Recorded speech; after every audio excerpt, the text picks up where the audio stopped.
ज्ञान क्या कहती जानती? Very simple.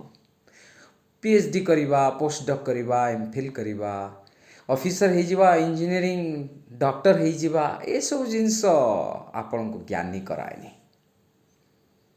ज्ञान आपण को सदा सुखी करे, शांति दिए, मनरे आनंद आने। ज्ञान ताले क्या कहती? जार बुद्धि अच्छी एवं विवेक अच्छी।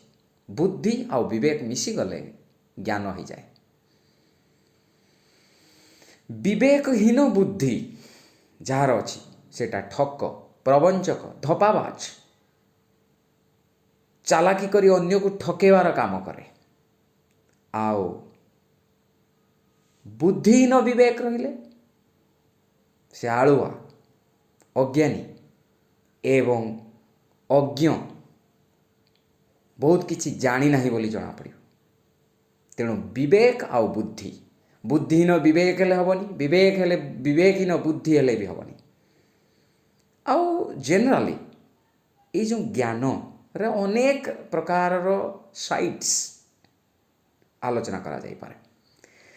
जड़े ज्ञान नथिबा मनीष, आई मीन बुद्धि किंबा विवेक बा उभय किछि नथिबा लोक कौन करि पारे? तार क्रोध आसवा स्वाभाविक कथा। जमती कि मु कहबी जड़े माछ मांसरे भासुथिबा लोक कदापि सुखी हेई न पारे। आपणको खाद्य ही आपणको स्वभाव रे आसीबो। आपण कौन खाद्य ग्रहण करुचंती ताहा आपणको स्वभाव रे अवश्य प्रतिफलित हबो। आपण जदि केवल आमिष भक्षण करुचंती आपणको मन सेही भली रहइबो। आपणको मन रे दया भाव आद रहिबनी। जे माछ मांस खाई होउची तार दया भाव आद नाही, डेफिनेट कथा। से खाई जीवो खाली होउची।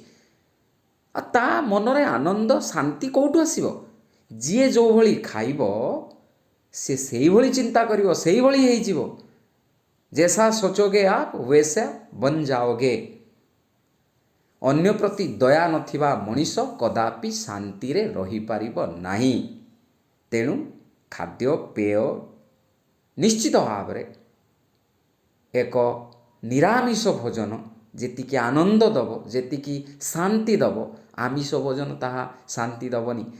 केमिति कहाँ बाहा आपण खाईदेले ठीक अच्छी, सबुबले आपण को सेईटा खाइया को पड़ुची माने आपण तो सबुबले आपण को मन रे पूरा से पूरा तामसिक खाद्य, खराब खाद्य खाइले खराब भावना आसीबो, क्रोध रहिबो, मानसिक अशांति रहिबो। आपण को केही चेंज करि परियेनी। आपण को खुशी आपण हाथ रे।